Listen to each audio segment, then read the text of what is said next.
కీర్తనలు 17వ అధ్యాయం 10వ వచనం నుంచి 15వ వచనం వరకు.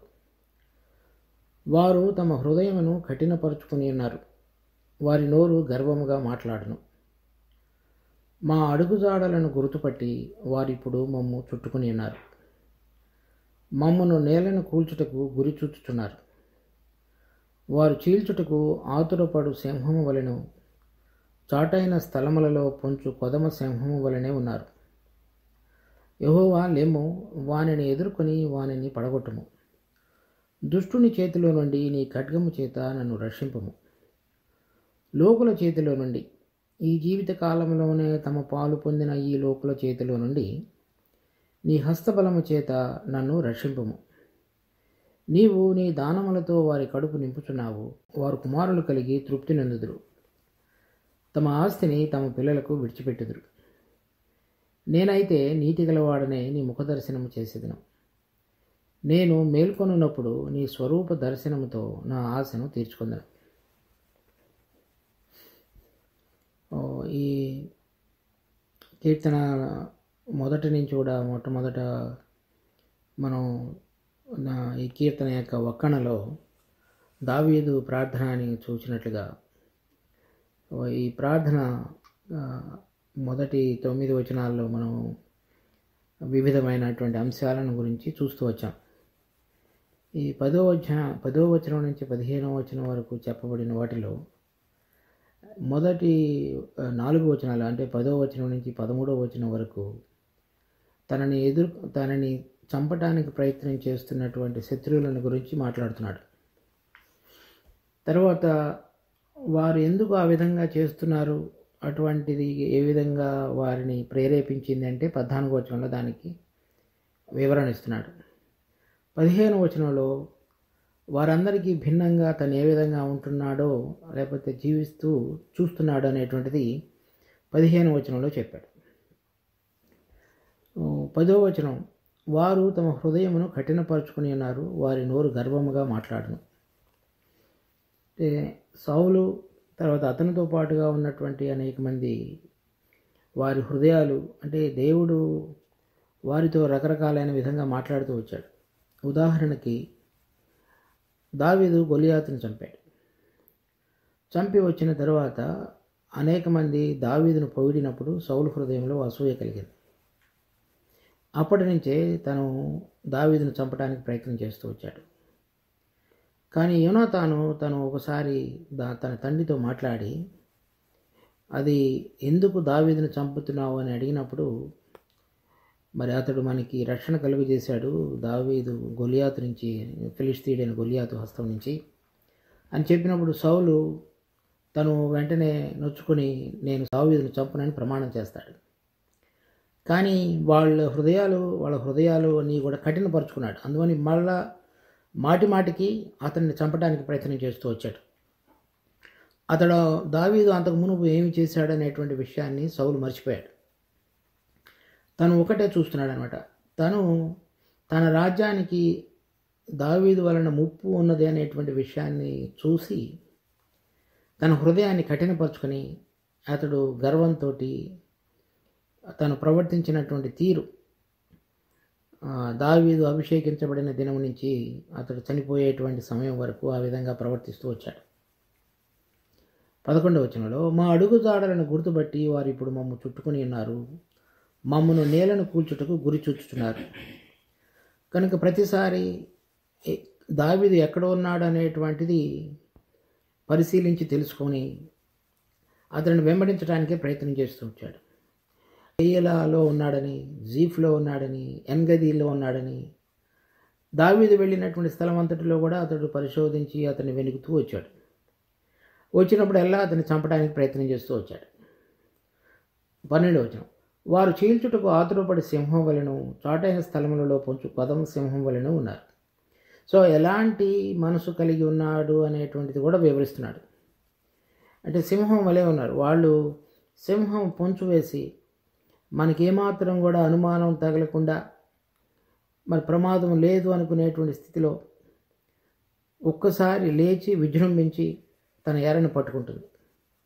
అటువంటి విధంగా సౌలు అతని సైన్యం నన్ను వెంబడించి నన్ను చంపడానికి ప్రయత్నం చేస్తున్నారని చెప్తున్నాడు. మరి సింహం యొక్క ఉచ్చును, అది దాని యొక్క పరుగు, తర్వాత వేటాడే విధానం ఎంతో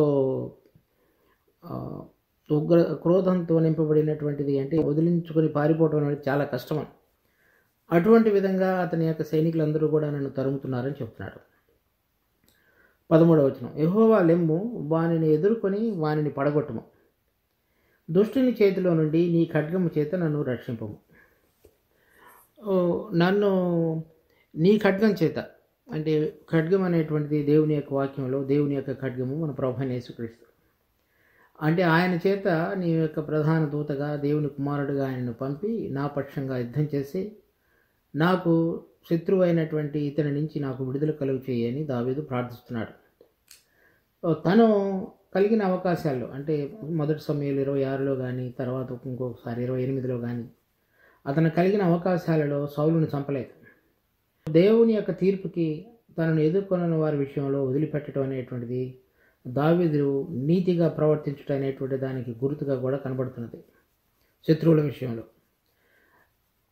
తర్వాత 14వ వచనం, లోకుల చేతిలో నుండి ఈ జీవిత కాలంలోనే తాము పాలు పొందిన ఈ లోకుల చేతిలో నుండి నీ హస్తబలం చేత నన్ను రక్షింపము.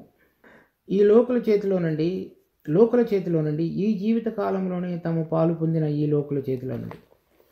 సో సౌలు అతని సైన్యం అంతయు కూడా ఎందుకు దావీదును తరిమి అతనిని చంపి తన రాజ్యాన్ని స్థిరపరచుకోవాలనేటువంటి సౌలు బలమైన నిర్ణయంతో ముందుకు సాగుతున్నాడు అంటే, ఈ జీవిత కాలంలో తమ పాలు పొందాలనేటువంటి లోకస్తుల స్వభావాన్ని సౌలు కలిగినట్లుగా దావీదు వర్ణిస్తున్నాడు. అంటే దావీదు ఎప్పటివరకైతే తన ఎదుట ఉంటాడో, దావీదును చంపకుండా దావీదు గనుక బ్రతికి ఉన్నట్లయితే తన రాజ్యానికి ముప్పు అనేటువంటిది అతడు బాగా నమ్మాడు.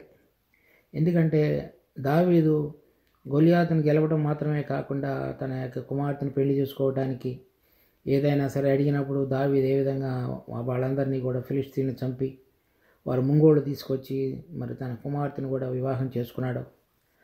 ఆ విధంగా చూసినప్పుడు దేవుడు అతనికి తోడుగా ఉన్నాడు. అతడు గనక బ్రతికి ఉంటే తన రాజ్యం పోతుంది అనేటువంటి భయం మాత్రం అతన్ని ఆవరించింది. కనుక ఈ లోకంలో తనకు కలిగినటువంటి రాజ్యాన్ని ఏ విధంగా అయినా సరే గట్టిగా పట్టుకోవాలనేటువంటి మనసు తాపత్రయం అతని హృదయంలో కనబడుతుంది. దాన్ని బట్టి దాన్ని నేను పొంది ఉన్నాను కనుక, ఈ రాజ్యాన్ని పొంది ఉన్నాను కనుక దానిలో స్థిరపడాలి అంటే దావీదును చంపాలి. అంటే దానికి ఎటువంటి బలత్కార సంబంధమైన కార్యం జరిగించి చంపినప్పటికీ కూడా పర్వాలేదు అనుకునేటువంటి మనసుతోటి అతడు ముందుకు సాగుతున్నాడు. అది సౌలు జీవితంలో చూస్తాం.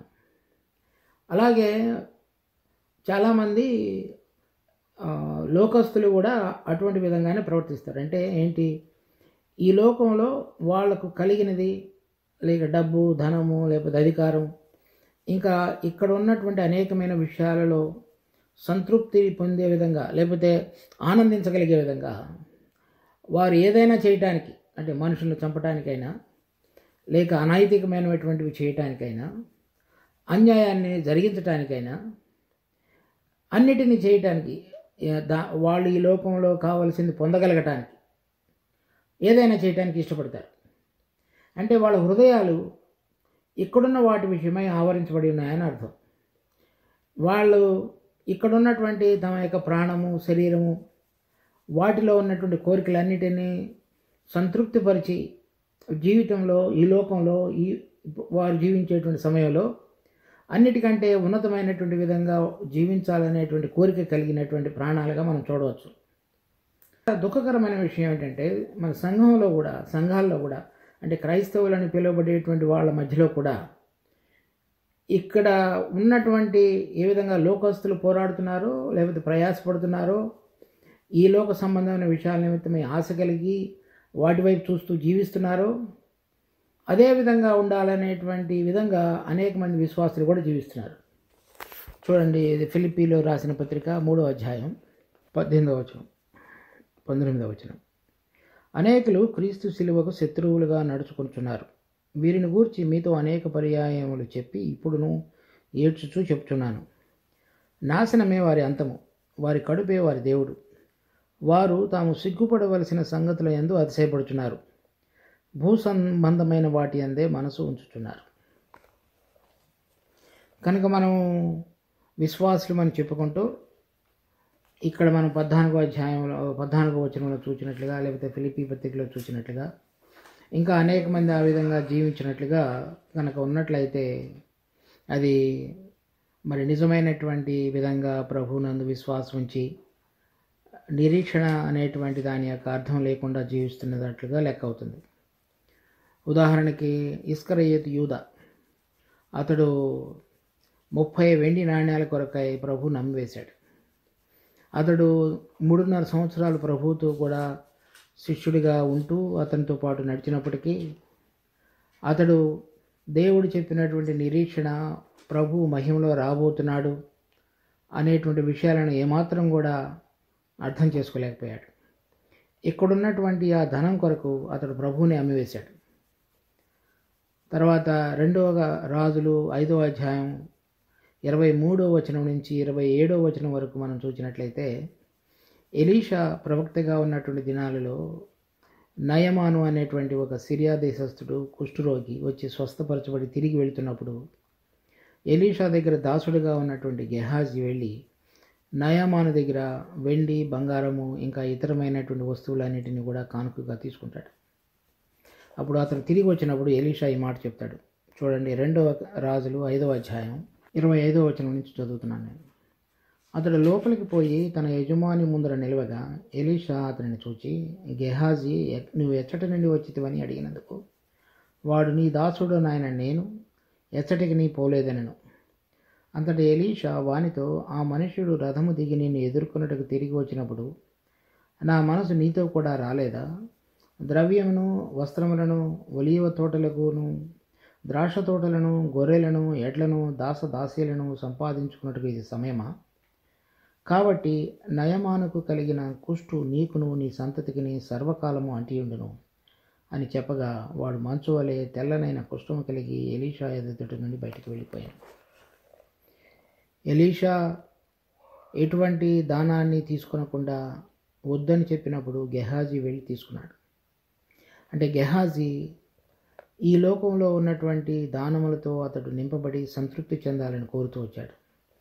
ఎలీషా దగ్గర అనేక సంవత్సరాలు ఉంటున్నప్పటికీ అతని యొక్క భక్తిని కానీ, అతని ఏదైతే దృష్టితో చూస్తున్నాడో దానిని, ఆ ప్రభువుని కానీ అతడు చూడలేకపోయాడు. కనుక అనేక మందిగా అటువంటి ఉద్దేశాలు కలిగినటువంటి విధంగా జీవించే విశ్వాసులను గురించి కూడా మనం ఈ వాక్యాన్ని చూడవచ్చు. తర్వాత, నీవు నీ దానములతో వారి కడుపు నింపుచున్నావు, వారి కుమారులు కలిగి తృప్తి నొందుదురు, తమ ఆస్తిని తమ పిల్లలకు విడిచిపెట్టుదురు. మరి ఆ విధంగా వారు సంపాదించుట మాత్రమే కాకుండా వారు పిల్లలు తృప్తి కలిగి జీవించాలనేటువంటి తమ ఆస్తిని తమ పిల్లలకు విడిచిపెట్టుదురు. 1 సమూయేలు 20వ అధ్యాయం 31వ వచనం. యెషై కుమారుడు భూమి మీద బ్రతుకునంత కాలము నీకైనను నీ రాజ్యమునకైనను స్థిరత కలగదు కదా. కాబట్టి నీవు వర్తమానము పంపి అతనిని నా దగ్గరకు రప్పించము, నిజముగా అతడు మరణమునకు అర్హుడని చెప్పెను. సౌలు యొక్క ఉద్దేశం ఏమిటి? తను చనిపోయిన తర్వాత తన కుమారుడైన యోనాతాను తర్వాత అతని కుమారులు ఆ రాజ్యాన్ని సదాకాలము ఏలాలనేటువంటి ఉద్దేశం కలిగిన వాళ్ళు. అందుకని సౌలు ఎటువంటి దుర్మార్గపు కార్యమైనా జరిగించడానికి వెనుకాడకుండా ఈ లోకంలో స్థిరత్వాన్ని సంపాదించుకొని జీవించాలని కోరినటువంటి వాడుగా మనం చూస్తాం. తర్వాత వాళ్ళ పిల్లలకు కూడా వాళ్ళ రాజ్యాన్ని, అతని రాజ్యాన్ని విడిచిపెట్టి వెళ్ళాలని కోరాడు. సో దానికి సంబంధించినటువంటి ఎటువంటి అన్యాయాన్నైనా, అక్రమాన్నైనా, దుర్మార్గాన్నైనా చేయటానికి ఇష్టం కలిగిన వాడుగా కనపడతాడు.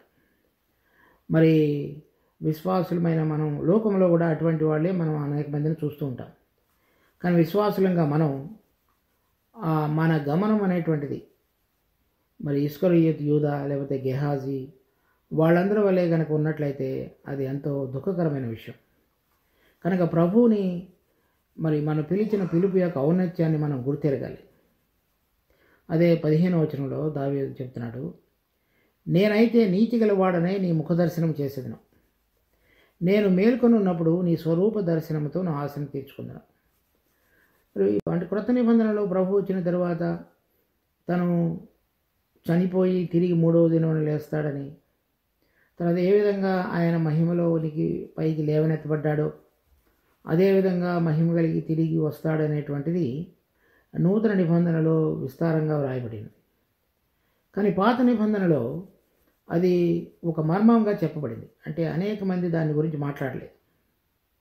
ఇశ్రాయేలీయులు ఎప్పుడు కూడా భూమి మీద ఉన్నటువంటి వారి యొక్క ఆశీర్వాదం కొరకే ఎదురు చూచారు, కానీ నిజంగా పరలోక సంబంధమైన ఆశీర్వాదం కొరకు ఎదురు చూచిన వాళ్ళు బహు కొద్ది మంది. అటువంటి వారిలో దావీదు ఒకడు. మరి సౌలు అతనికి సంబంధించిన వాళ్ళందరూ కూడా ఈ జీవిత కాలంలోనే తమ పాలు పొందినవారు. నేనైతే అంటే నేను ఆ విధంగా లేను అని చెప్తున్నాడు.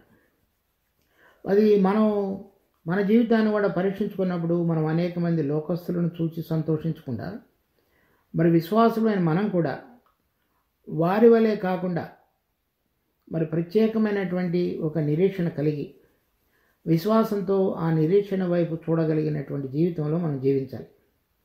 నేనైతే నీతి గలవాడనే నీ ముఖదర్శనం చేసేదను. సో ఇక్కడ మొదటి వచనంలో చెప్పాడు, యెహోవా న్యాయమును ఆలకించుము. తర్వాత 2వ వచనంలో నీ కనుదృష్టి న్యాయముగా చూచును. అంటే ఇప్పుడు నాకు కలిగినటువంటి ఈ పరిస్థితులన్నిటిలో కూడా ఏ విధంగా నేను నీతిగా నీ సన్నిధిలో నిలబడి ఉన్నానో, ఎందుకనగా నీవు నీతిమంతుడు. కీర్తన 11వ అధ్యాయం 7వ వచనం, యెహోవా నీతిమంతుడు, ఆయన నీతిని లేక నీతి క్రియలను జరిగించు వారిని ప్రేమించువాడు.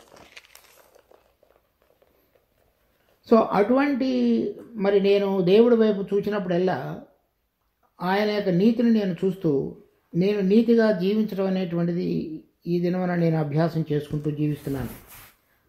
తర్వాత సామెతలు 27వ అధ్యాయం 17వ వచనం, ఇనుము చేత ఇనుము పదునగును, అట్లు ఒకడు తన చెలికానికి వివేకం పుట్టించును. కనుక అతడు ఇప్పుడు బ్రతికున్నంత కాలంలో కూడా రాబోతున్నటువంటి మహిమ, తర్వాత దేవుడు తను పిలిచినటువంటి విలువైన స్వాస్థ్యం యొక్క గొప్పతనాన్ని చూశాడు. మనం 16వ అధ్యాయంలో కూడా చూసాం. 5-6 వచనాల్లో మరలా చదువుతాను. యెహోవా నా స్వాస్థ్య భాగము, నా పానీయ భాగము, నీవే నా భాగమును కాపాడుచున్నావు. మనోహర స్థలములలో నాకు పాలు ప్రాప్తించును, శ్రేష్టమైన స్వాస్థ్యము నాకు కలిగిన. అది నిస్సందేహంగా ఇక్కడ ఉన్నటువంటిది మాత్రం కాదు, పరలోకంలోది మాత్రమని ఖచ్చితంగా చెప్పవచ్చు. అందుకనే అతడు సౌలు ఇంకా అతనికి సంబంధించిన వారందరూ కూడా అతన్ని చంపి వారందరూ కూడా ఈ లోకంలో తన యొక్క దానాన్ని పొందాలని ప్రయత్నం చేస్తున్నటువంటి స్థితిలో అతడు వారి విషయమై తను ఏ విధంగా తాను నీతిగా అనుసరించి భద్రపరుచుకుని తన జీవితాన్ని ఆ విధంగా జీవించిన దానిని బట్టి నేను నీతి గలవాడనై నీ ముఖదర్శనం చేస్తాను అని చెప్తున్నాడు. ఎందుకనగా దేవుడు నీతిమంతుడు కనుక, పరిశుద్ధుడు కనుక, 2 గుణాలు దేవుడికి. ఎవరు కూడా పరిశుద్ధత లేకుండా ఆయనను చూడలేరు. కనుక నేను పరిశుద్ధంగాను నీతిగాను జీవించి నీ ముఖదర్శనం చేస్తానని చెప్తున్నాడు.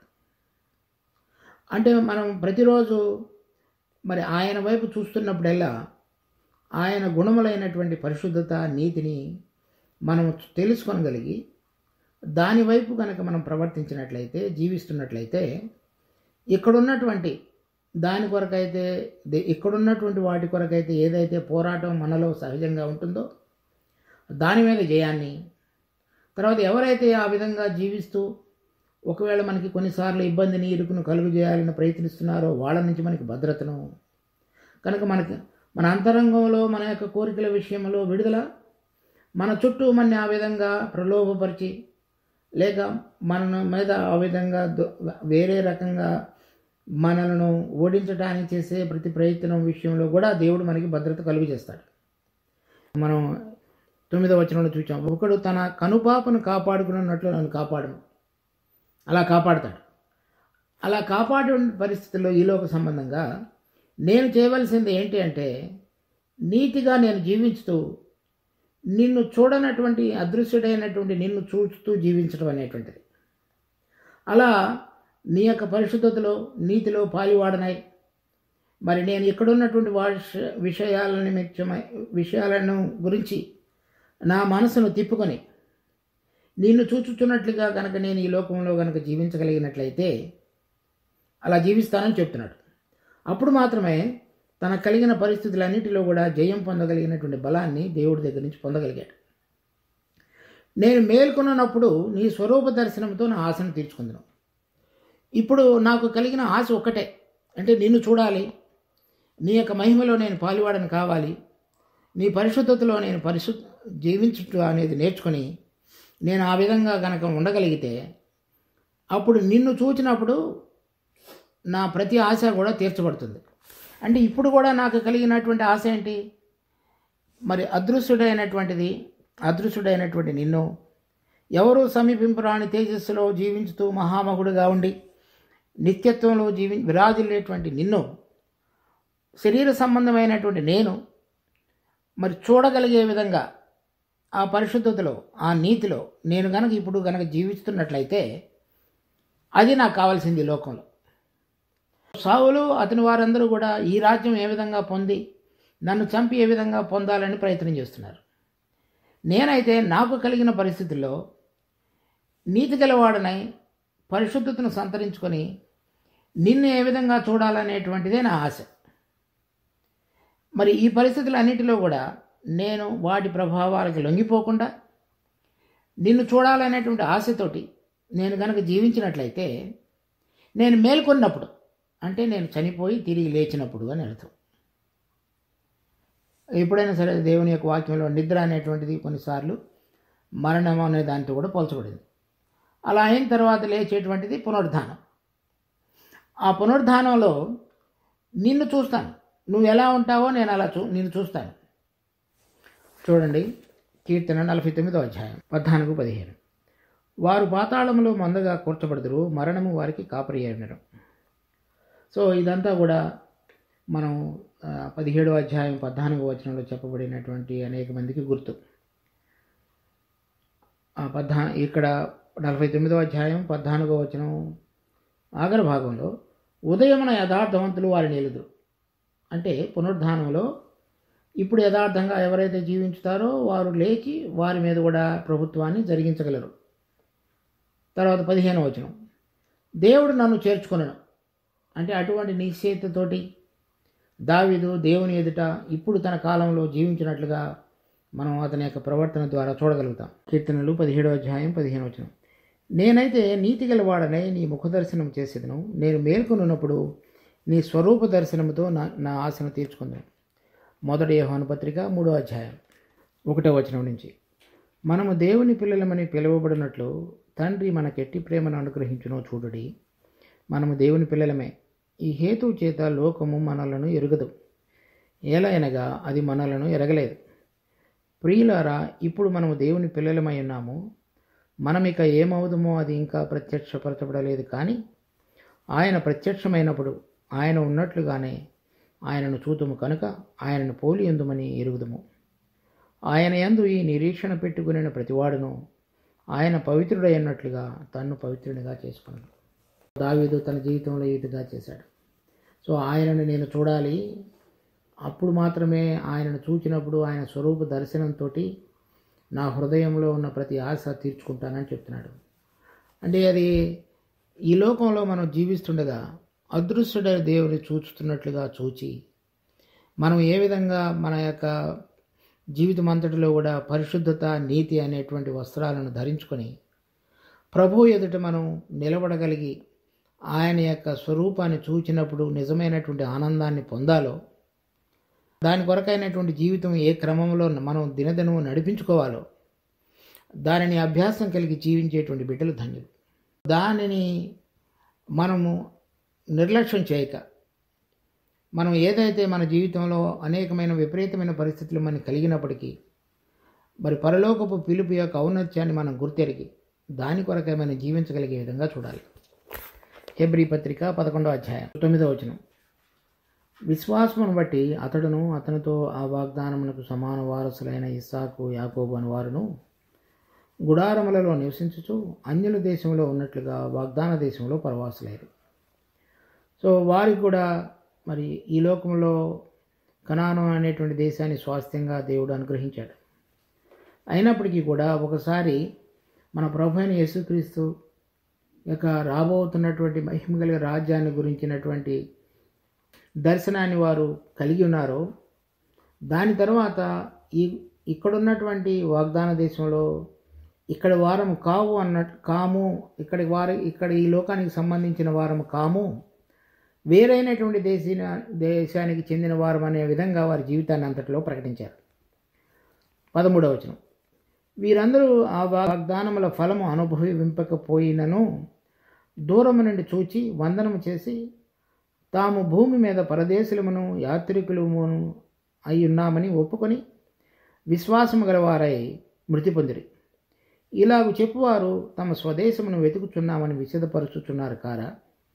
వారు ఏ దేశము నుండి వచ్చారో ఆ దేశమును జ్ఞాపకము అందించుకున్న ఎడల మరలా వెళ్ళుటకు వారికి వీలు కలిగిండను. అయితే వారు మరి శ్రేష్టమైన దేశమును అనగా పరలోక సంబంధమైన దేశమును కోరుచున్నారు. అందుచేత తాను వారి దేవుడునని అనిపించుకున్నటకు దేవుడు వారిని గురించి సిగ్గుపడడు. ఎలయనగా ఆయన వారి కొరకు ఒక పట్టణము సిద్ధపరిచి ఉన్నాడు.